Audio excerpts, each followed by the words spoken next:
तो हेलो प्यारे बच्चों, आज के इस वीडियो सेशन के अंतर्गत हम आपके कक्षा 11वीं गणित जो नवबोध प्रकाशन पर आधारित प्रश्नावली 1B.2 है उसकी शुरुआत और उसका अंत दोनों ही आज के इस सेशन के अंतर्गत करने वाले हैं। प्रत्येक सवाल, प्रत्येक कॉन्सेप्ट आपको एकदम सहज, सरल और आसान भाषा में समझाते हुए बिल्कुल क्लास वाली फीलिंग दी जाएगी। तो आइए जल्दी से करते हैं वीडियो की शुरुआत। तो आज के सेशन का जो पहला प्रश्न है, पहला सवाल कहता क्या है, सवाल नंबर जो 1 है, कहता है कि निम्नलिखित फलनों के प्रांत ज्ञात कीजिए। कुछ फलन आपके ऐसे दिए हैं, देखिए इसके बेसिक वाले वीडियो को हमने कल के वीडियो सेशन के अंतर्गत डिस्कस कर लिया था, लेकिन बेसिक और इस सवाल से थोड़ा सा दूर दूर का नाता होता है, क्योंकि बेसिक के साथ हमने ग्राफ वगैरह इत्यादि डिस्कस किया था और फलन की परिभाषा वगैरह आपको बताई थी, लेकिन वहां से इसका कुछ रिलेशन तो है, लेकिन कुछ खास इंटर रिलेटेड नहीं है। कहने का मतलब कि वहां पे कुछ अप्रोच अलग थी और यहां पे कुछ अप्रोच अलग होगी। क्या कहा जाता है ना कि हर कुछ किताबी ज्ञान ही दैनिक जीवन में उपयोगी नहीं होता, उसी प्रकार से यहां भी किताबी ज्ञान तो रखा ही है, कंसेप्ट आपका क्लियर है ही। यहां से देखिए आपको इनके प्रांत ज्ञात करना है। अगर ग्राफ दे दिया जाए तो ग्राफ के आधार पर आप प्रांत तो जल्दी से ज्ञात कर लोगे, तुरंत देख के ही बता दोगे, लेकिन अगर यहां पे इसके प्रांत ज्ञात करने हो या कोई अगर समुच्चय दिया हो तो भी बता दोगे कि हां इसके ये प्रांत है, ये सह प्रांत है और ये परिसर है, बता दोगे आप। लेकिन ये सवाल है, फलन दिया हुआ है fx बराबर 1/x-3। अगर देखा जाए इस सवाल को तो देखो, चाहे x का मान आप कुछ भी रख लो, रियल नंबर आएगी, वास्तविक संख्या ही आएगी। तो फलन इसका तो इसका जो प्रांत होगा वह वास्तविक संख्या ही होगा, लेकिन एक बात में डिस्टर्ब हो जाता है मैटर। कैसे? अगर मान लो x के जगह पे प्लस का 3 आ जाए, x के जगह पे अगर प्लस का 3 आ जाता है तो 3 से 3 कट जाएगा और नीचे हो जाएगा 0, और 0 से जब 1 का भाग लगाया जाएगा तो आएगा मान अपरिभाषित, यानी कि जो ये फलन है अनडिफाइन हो जाएगा, वहां पे डिफाइन नहीं होगा फलन। तो यहां पे अगर इसका हम प्रांत ज्ञात करें तो प्रांत को ज्ञात करने के लिए हमें इस फलन में ये देखना होगा कि बस कुछ भी कर लो भाई, ये नीचे वाला 0 नहीं आना चाहिए, बाकी सारी वास्तविक संख्याएं इसकी प्रांत हो जाएंगी। प्रांत यानी x की वैल्यू, जो कल हमने पढ़ा कि फलन एक मशीन होता है जिसमें x की वैल्यू डालो, y की वैल्यू निकालो। तो x की वैल्यू सभी की सभी वास्तविक संख्याएं आप ले सकते हो, 1 2 3 4 5, 1.2 1.5 1.10 कुछ भी ले सकते हो, लेकिन बस ऐसी संख्या आपको नहीं लेनी है जो इसको 0 के बराबर बना दे। यानी कि सब कुछ तो हो सकता है, लेकिन भाई यह 0 के बराबर नहीं होना चाहिए। अगर 0 के बराबर हो गया तो यह फलन अपरिभाषित की ओर बढ़ जाएगा। तो 0 के बराबर नहीं होना चाहिए, यहां से 3 को उधर भेजोगे तो बराबर नहीं होना चाहिए, -3 उधर जाएगा तो प्लस का 3, यानी जो x की वैल्यू है वह केवल 3 के बराबर नहीं होनी चाहिए, बाकी सारी रियल नंबर्स के लिए इसका प्रांत सही है। यानी अगर इसके प्रांत को हम देखें तो प्रांत इसका सारा रियल नंबर तो हो जाएगा, लेकिन उस रियल नंबर में से एक 3 को छोड़ करके बाकी सारे के सारे नंबर्स आपके क्या हो जाएंगे, प्रांत हो जाएंगे। तो इस प्रकार से बेहद आसान सवाल हम कर सकते हैं। यानी कि भैया x का कुछ भी वैल्यू रख लो, फलन वास्तविक संख्याएं ही आएगा। यानी x की वैल्यू वास्तविक संख्या सारी की सारी आप रख सकते हो, केवल एक को छोड़ करके, और वह संख्या कौन है, 3। तो r में से 3 को निकाल करके बाकी सबको रख सकते हो। इसका प्रांत हम इस तरह से लिख देंगे। अगले क्रम में इसका दूसरा पार्ट है। अब देखो एक चीज और इसमें गौर करो, ऊपर में भी x है, नीचे में भी x है। क्या ऊपर वाला x कहीं भी आपको डिस्टर्ब करेगा? क्या ऊपर वाला x का मान अगर 1 रख दें तो 2 1 3 हो जाएगा, अगर 10 रख दे तो 20 और 1 21 हो जाएगा, अगर हम 50 रख दे तो 100 और 1 101 हो जाएगा। सभी की सभी कौन सी संख्याएं आ रही हैं? रियल नंबर ही आ रही हैं।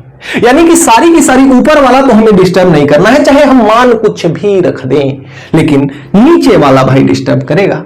नीचे वाला क्या डिस्टर्ब करेगा? क्योंकि यहां पे x² माइनस का 1 है।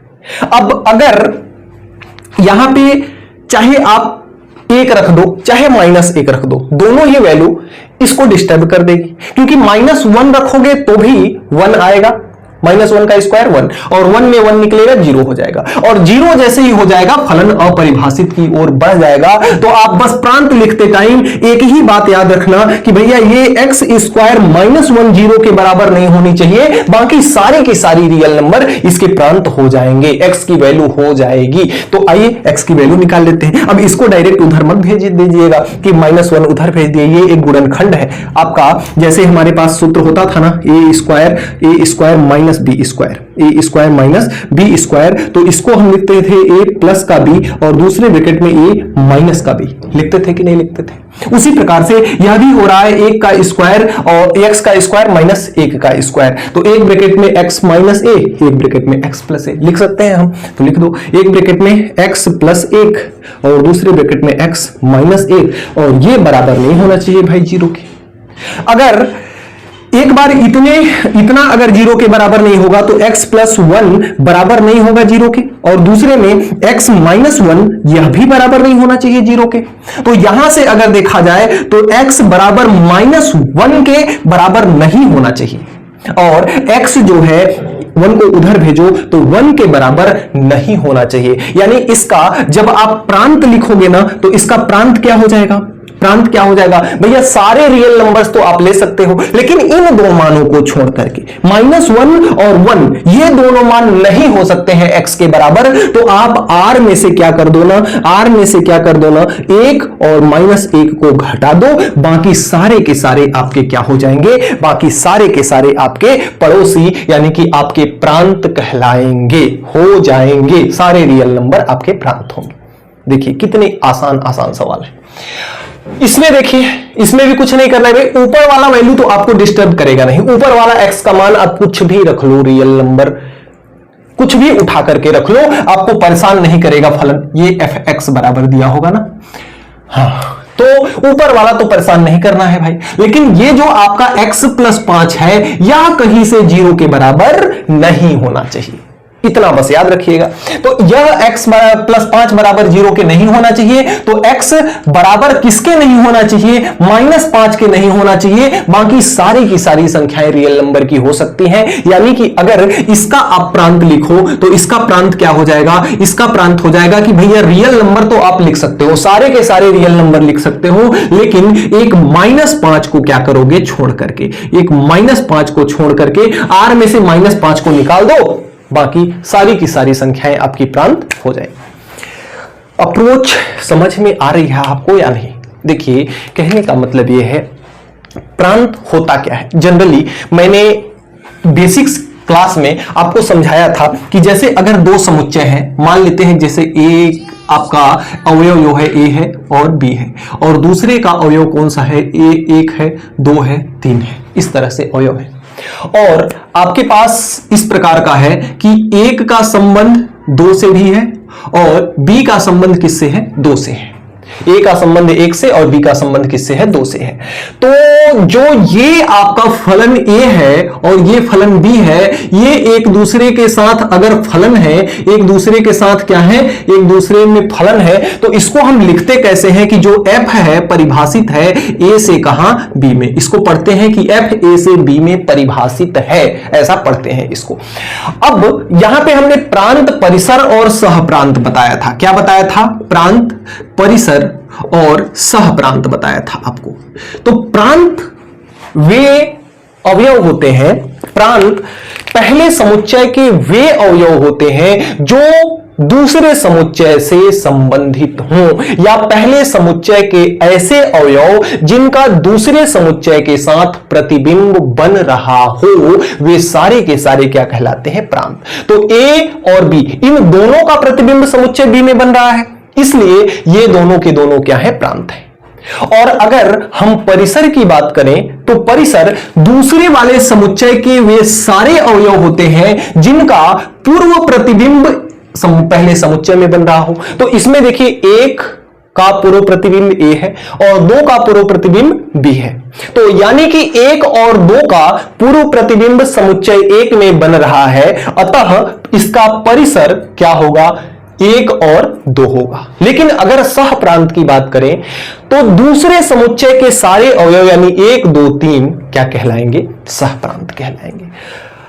और दूसरी बात हमने बताई थी कि ये जो फलन बीच में हमने लिखा ना, ये फलन बीच की मशीन है, यानी इस बीच में मशीन लगी हुई है। और जो पहला समुच्चय है वह किससे बिलोंग्स करता है? सेट ए जो है वह एक्स से बिलोंग्स करता है, और सेट बी जो है वह किससे बिलोंग्स करता है? वाई से बिलोंग्स करता है। इतनी सी बात है बस। और इधर आपका x है और यहां पे मशीन लगी हुई है। ये मशीन का काम क्या है कि जब इस मशीन में a को हमने डाला तो a को क्या बना दिया? इसने 1 बना दिया। b को जब हमने इस मशीन में डाला तो b को क्या बना दिया? 2 बना दिया। ठीक है, यानी इस फलन एक मशीन है जिसमें हम x की वैल्यू डाल रहे हैं और y की वैल्यू हमें प्राप्त हो रही है। अब ये x की वैल्यू क्या है? यही आपका प्रांत है।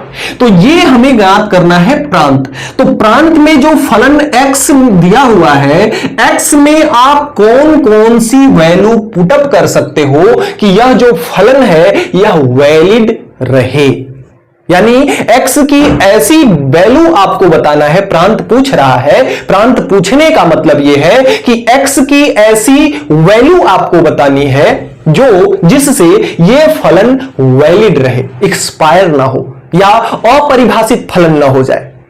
तो अगर यहां पे हम 3 रख देते हैं तो फलन 0 अनंत की ओर चला जाएगा, अपरिभाषित हो जाएगा, फलन रह ही नहीं जाएगा।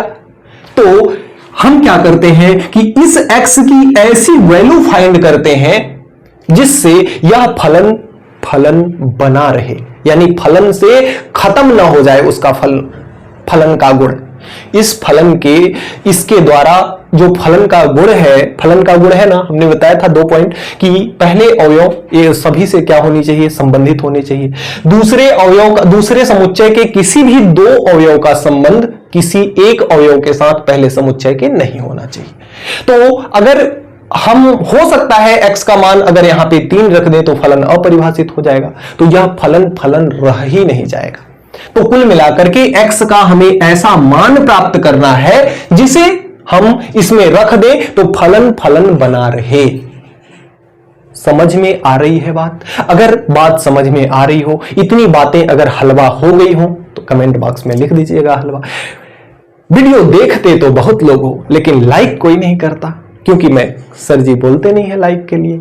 और सर जी इसलिए नहीं बोलते कि बच्चा देख ही रहा है। अगर बच्चे को दिल तक छू जाएगी, दिल तक आवाज सर जी की पहुंच जाएगी, अगर सवाल समझ में आ जाएगा तो बच्चा खुद ब खुद लाइक कर देगा, कमेंट कर देगा। लेकिन नहीं, बच्चा क्या करना है कमेंट करके, कोई बात नहीं, आपकी इच्छा। तो ये रही प्रांत और परिसर की कहानी। आइए देखते हैं एक सवाल और है। कुल मिला के देखिए, ऊपर वाला जो चीजें हैं ना, ऊपर वाली चीजें डिस्टर्ब नहीं करती। ऊपर वाली चीजें डिस्टर्ब ऐसे नहीं करती जनरल तौर पर। जैसे यहां पे x की वैल्यू, यहां पे x की वैल्यू, यहां पे x की वैल्यू कुछ भी कर रख दो, एक रियल नंबर ही आएगा। रियल नंबर के अलावा और संसार में कुछ नहीं आएगा। भाई यह भी एक नंबर है, इसके जगह पे कोई नंबर रख दो तो यहां भी नंबर से गुणा होगा, नंबर ही आएगा। नंबर से नंबर का गुणा होगा, नंबर ही आएगा। यहां भी नंबर, यहां भी नंबर, जोड़ दोगे तो नंबर ही आएगा। तो ऊपर वाली चीज से आपको कोई दिक्कत है नहीं, बस नीचे वाली चीज से एक डर है आपको कि कहीं नीचे वाली ये वैल्यू 0 के बराबर ना हो जाए। अगर 0 के बराबर हो जाएगी तो फलन अपरिभाषित की ओर बढ़ जाएगा। तो बस इसका प्रांत निकालने के लिए नीचे वाले को ले लो, यानी x² माइनस का 5x प्लस का 6, यह बस 0 के बराबर नहीं होना चाहिए। अब कर दो इसका गुणनखंड। गुणनखंड कैसे कर सकते हो? ये आपका x² है, गुणनखंड में यहां सिखाऊंगा नहीं। -5 के जगह पे आप क्या रख सकते हो? 5 के जगह पे 3 + 2 रख सकते हो। अब डायरेक्ट मैं x का गुणा यहां पे करा दे रहा हूं आपका, तो 3x और ये बाहर माइनस है तो माइनस का 2x + 6, और यह नहीं बराबर होना चाहिए 0 के। दो का पेयर बना के कॉमन ले लेते हैं। इसमें क्या कॉमन है? इसमें x कॉमन है तो x - 3 हो जाएगा। इसमें -2 कॉमन है तो x - 3 हो जाएगा। यह बराबर नहीं होना चाहिए 0 के। दोनों में x - 3 है तो x - 3 और बीच में बचा x - 2, तो यह बराबर नहीं होना चाहिए 0 के। सॉरी, ये तो 5 बना दिया मैंने, 0 के बराबर नहीं होना चाहिए। अब एक बार यह 0 के बराबर नहीं होना चाहिए, यानी कि x - 3 यह भी 0 के बराबर नहीं होना चाहिए, और x - 2 यह भी 0 के बराबर नहीं होना चाहिए। तो यहां से x की वैल्यू बराबर नहीं होनी चाहिए 3 के, यहां से -2 उधर जाएगा तो x की वैल्यू बराबर नहीं होनी चाहिए 2 के। अब जब इसका प्रांत लिखोगे, जब इसका क्या लिखोगे, प्रांत लिखोगे आप, तो प्रांत में बस एक चीज आपको ध्यान रखनी है कि अगर x के जगह पे 3 या x के जगह पे 2 रखते हो तो आपका जो फलन है अपरिभाषित हो जाएगा, नीचे में 0 हो जाएगा, नीचे में 0 हो जाएगा, फलन अपरिभाषित। किसी भी संख्या से 0 में भाग दिया जाए तो उसका मान क्या आता है, अपरिभाषित यानी अनंत। किसी भी संख्या में अगर 0 से भाग दिया जाए तो, जैसे अगर 1/0 है तो इसका मान अपरिभाषित होगा, इसका मान क्या होगा, अपरिभाषित। लेकिन यही 0/1 है तो इसका मान 0 होगा। एक वीडियो में मैंने बताया भी था और आप लोगों को पता भी होगा। तो सारे रियल नंबर इसके मान हो सकते हैं x के, लेकिन 2 वैल्यू को छोड़ करके 3 और 2, तो इसमें से 3 और 2 को क्या करते हैं, निकाल देते हैं। इसका प्रांत क्या हो जाता है, कंप्लीट हो जाता है। तो उम्मीद करता हूं कि आपको यहां तक की बातें समझ में आ गई हो। अगर समझ में आ गई होंगी तो जल्दी जल्दी फोटो खींचिए, फिर आगे चलते हैं। कुछ सवाल और हैं, जल्दी से बताएंगे, फिर हम चलेंगे आपके आगे नेक्स्ट सवाल की ओर। अगले क्रम में कुछ क्वेश्चंस आपके भी हैं, और जो अभी हमने पहले यहां पे लास्ट सवाल जो बताया था उसमें ऊपर वाला किसी और सवाल का था, नीचे वाला किसी और का सवाल का था। तो ऊपर वाले सवाल से हमें मतलब नहीं है, जो नीचे वाला है भाई, ऊपर में जो कुछ भी लिखा है उसमें तो हमने कोई चेंजेस किया नहीं, हमें प्रांत चाहिए तो उससे कोई मतलब भी नहीं है, क्योंकि वो हमें दिक्कत भी नहीं कर रहा है, हमें तो बस नीचे वाली मान से मतलब है। तो अभी शायद कौन सा सवाल था, सवाल नंबर शायद ये छठा था, 7वां था। 7वें सवाल का हमने नीचे वाला ले लिया, तो जो यहाँ पे प्रांत जो हमारा निकल के आया था वो 7वें सवाल का था, इतना याद रखिएगा।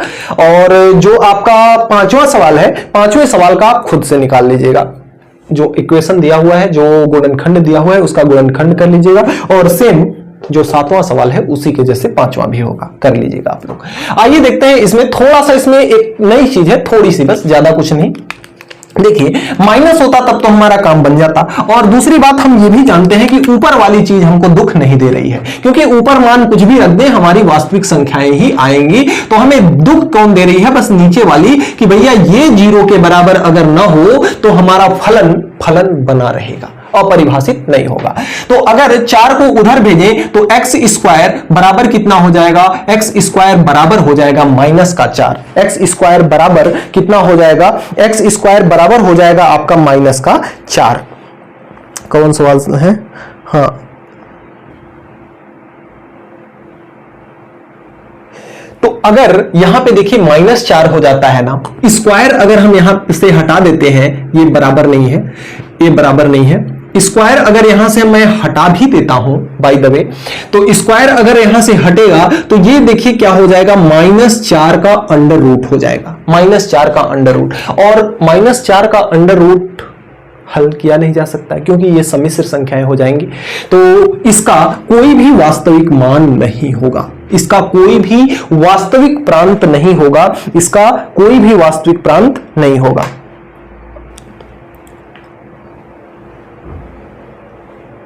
क्योंकि ये जो आपकी संख्याएं है ना, माइनस के साथ अगर अंडर रूट के अंदर कोई संख्या हो जाती है, भी ये आपका लगभग हमें लगता है 4थे चैप्टर में है, सम्मिश्र संख्याएं, या हाँ आपके जो नवबोध के हिसाब से दूसरे चैप्टर में होगा। तो ये सम्मिश्र संख्याएं, ये काल्पनिक नंबर है। कैसा नंबर है, काल्पनिक संख्या है। यह संख्या कैसी है, काल्पनिक संख्या, यानी कि जो रूट के अंदर जो माइनस हो जाती है वे काल्पनिक संख्याएं हो जाती हैं। तो इसके प्रांत में कोई भी x का वास्तविक मान नहीं होगा, कोई भी x का वास्तविक मान नहीं होगा, कोई भी x का वास्तविक मान नहीं होगा, इतना याद रखिएगा, क्योंकि यह संख्या ही आपकी काल्पनिक संख्या है। अभी ये माइनस की कहानी क्या है, कैसे हल करते हैं, ये सब हम सम्मिश्र संख्याओं में पढ़ेंगे। फिलहाल इतना आप नोट कर लीजिएगा कि यदि माइनस में कोई ऋणात्मक संख्या हो जाती है तो वह वास्तविक संख्या नहीं बल्कि उसे काल्पनिक संख्या कहते हैं। कौन सी संख्या कहते हैं, काल्पनिक संख्या कहते हैं। ये देखिए बड़ा प्यारा सा सवाल है, ये भी आ जाएगा। इसमें थोड़ा सा आपका लिमिटेशन, जो 0 के बराबर होना था ना, सेम यही कॉन्सेप्ट इसमें भी काम आएगा। ये 0 हो जाए, 0 रियल नंबर है, इसका मान 0 हो जाए चलेगा, क्योंकि ये बटे में नहीं है, बटे के नीचे 0 नहीं होना चाहिए था, लेकिन ये तो संख्या बटे में नहीं है, इसका मान 0 भी हो जाएगा तो चलेगा। लेकिन इसका मान क्या नहीं होना चाहिए, इसका मान इसके अंदर अंडर रूट के अंदर क्या नहीं होना चाहिए, तो आपको बता दूं कि यहां इसको जब हम हल करेंगे तो हम लिखेंगे कि अंडर रूट के अंदर माइनस की संख्या नहीं होनी चाहिए। अगर माइनस की संख्या हो गई तो फिर से हमारी काल्पनिक संख्या हो जाएगी और x का कोई भी वास्तविक मान निकल करके नहीं आएगा। क्या बात को समझ पाए? अगर रूट की संख्या माइनस में अगर आ जाती है तो वह कौन सी संख्या कहलाती है? काल्पनिक संख्या। तो हमें भैया ये कुछ भी मान दे दे x का, जीरो भला ही ला दे, लेकिन माइनस की संख्या न लाए, क्योंकि माइनस की संख्या लाएगी तो काल्पनिक संख्या हो जाएगी। तो यहां से आपको ये लिखोगे कि इसका मान जीरो से हमेशा बड़ा चाहिए या जीरो के बराबर चाहिए, लेकिन जीरो से छोटा नहीं चाहिए। तो रूट का मतलब यही है कि जब कभी भी रूट की संख्या दी और बटे में दे तब तो भाई जीरो आप ढूंढोगे, तब तो जीरो ढूंढोगे कि जीरो नहीं होना चाहिए। लेकिन अगर बटे में नहीं है, रूट में है, तो आपको यह ढूंढना पड़ेगा कि इसके अंदर कहीं कोई संख्या माइनस की ना हो जाए। जीरो से बड़ी कोई संख्या माइनस में होती है क्या? नहीं होती। सारी माइनस की संख्याएं जीरो से छोटी होती हैं। तो जीरो से बड़ी होनी चाहिए, जीरो के बराबर हो जाएगा तो भी चलेगा। तो या तो जीरो के बराबर या तो जीरो से बड़ा। बस हल कर दो, ये एक्स स्क्वायर को उधर भेज दो तो 4, और ये बड़ा है या बराबर है जीरो, एक्स स्क्वायर उधर जाएगा तो किस में हो जाएगा? प्लस का एक्स स्क्वायर। ध्यान दीजिएगा हमने 4 को उधर क्यों नहीं भेजा, क्योंकि 4 को जब उधर भेजेंगे तो यहां भी माइनस आ जाएगा, यहां भी माइनस आ जाएगा। चलो इसको तो आप लोग जान गए कि यहां से इसको कर सकते हैं, एक्स स्क्वायर बराबर कर सकते हैं, लेकिन थोड़ा सा कंसेप्ट समझना। अगर मैं ये किया होता कि माइनस का एक्स स्क्वायर ये बड़ा है या बराबर है माइनस के 4 से, तो हम इस माइनस से इस माइनस को काट नहीं सकते थे। काटते कब? इसको काटेंगे कब? देखिए अगर यहां पे माइनस है और यहां भी माइनस है, अगर इन दोनों माइनस को हम उड़ाना चाहें तो ये चिन्ह बदल जाएगा। चिन्ह बदलेगा कैसे बदलेगा? इसके कंसेप्ट को भी देखो। अगर मैं कहूं 4 और अगर मैं कहूं 5, कौन बड़ा है? 5 बड़ा है कि नहीं है? है कि नहीं है बड़ा? लेकिन अगर यहां से माइनस लगा दूं, अब बताओ क्या ये सही है? -5 बड़ा है कि -4? अब कितने लोग मूर्ख लोग होंगे जो बोलेंगे -5। -5 बड़ा है? नहीं है, मार खाओगे बहुत डंडे। -4 बड़ा है। यानी कि जब चिन्ह बदल जाता है तो ये चिन्ह भी आपका बदल जाएगा। तो यहां से जब इसको हटाएंगे तो अब ये चिन्ह इधर हो जाएगा और इधर हो जाएगा आपका 4। तो एक्स स्क्वायर को हटाएंगे, एक्स स्क्वायर जब हटता है तो क्या होती है? संख्या रूट में होती है, और क्या होता है साथ में? प्लस और माइनस आता है। बताओ आता है कि नहीं आता है? अगर कहोगे नहीं आता है तो फिर आंसर के लिए कहना पड़ेगा कि बुक में गलत दिया है, जो कि कहना पाप है। तो यहां से देखो x क्या है?